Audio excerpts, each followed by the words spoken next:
We have a little mixture of some dancing, like the monkey dance or the chicken dance for the little kids, and then the bigger kids, we have calisthenics for them. But they all have to do everything. We try to mix it up a little bit so they all have something to look forward to. Hello, and welcome to Classroom Closeup, New Jersey. I'm your host, Sean Spiller. We all know that learning doesn't end when the final bell rings each day.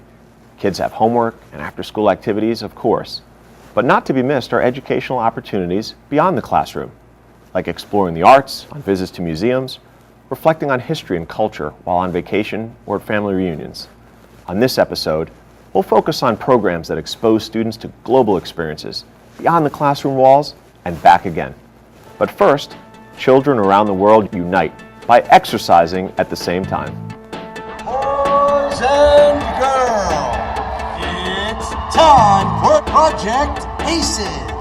Let's get ready to exercise!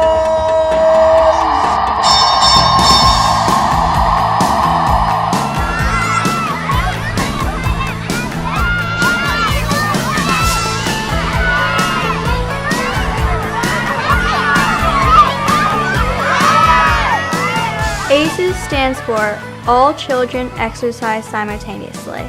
It's a whole fun activity where kids get to exercise and see that exercise isn't just hard work, it's really fun.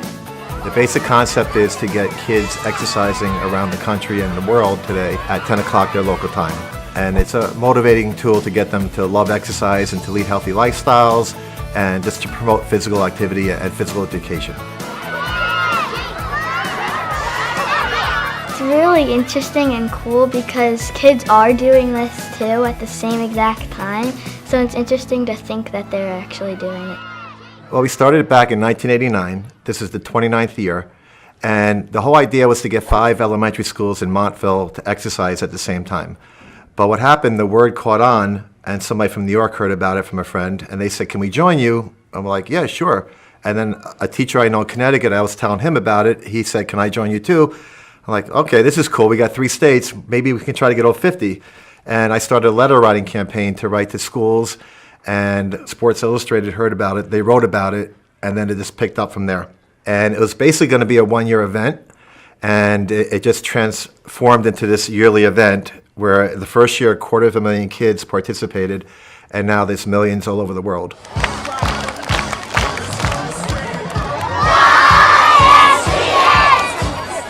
This is really a rite of passage at Valley View Elementary School. The children look forward to it each spring, but they learn about it not just from Mr. Saunders, but their siblings have been through it, their neighbors know about it, the community knows about it. So this is a big, big event at Valley View, and I think it represents the bond we share as a learning community, so it's symbolic of that also. On 3, when it's ACES. Ready? Hands in. 1, 2, 3, ACES! We have 4 leaders, and they're going to go out in front of the whole school body and all the parents and go on a stage, and they're going to exercise. They've been practicing for the last 2 months. We have them come into the gym, and we have them go in front of all the little classes, like the kindergartners, the preschoolers, and we have them practice their routine. And the little kids then pick up what we're going to do, so when they go out there, they're aware of what we're going to do, and they're not nervous, and they all perform to their highest ability. A lot goes on behind the scenes to get it in motion. When I found out I was a leader, I got very excited. I feel it's a big responsibility because, not many people get to do this, and you're being a role model to all the little kids. I wanted to be an ACES leader because I thought it was going to be really fun and interesting to be a role model for all the other little kids. I wanted to be an ACES leader because it has a lot of responsibility and it's fun and you get to make kids laugh. We're going to do different exercises like jumping jacks, push-ups, sit-ups, arm circles. With a bunch of music and everybody doing it, they feel included in a big fun group. So it'll be really fun. We have a little mixture of some dancing, like the monkey dance or the chicken dance for the little kids, and then the bigger kids, we have calisthenics for them. But they all have to do everything. We try to mix it up a little bit so they all have something to look forward to. My favorite exercise is push-ups. It's important for kids to exercise because it helps their minds get strong and their hearts get strong, and it keeps them healthy. My favorite part is when we stretch because you can exercise with your friends and you and your friends can be happy together. Exercise is something that I try to do every day.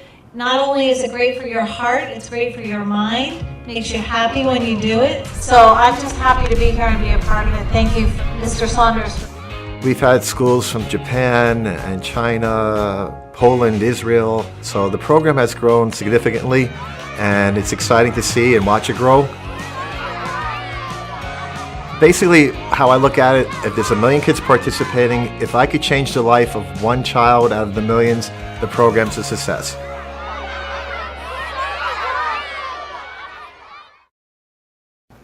The next annual event is already planned, so mark your calendars for May 2nd, 2018.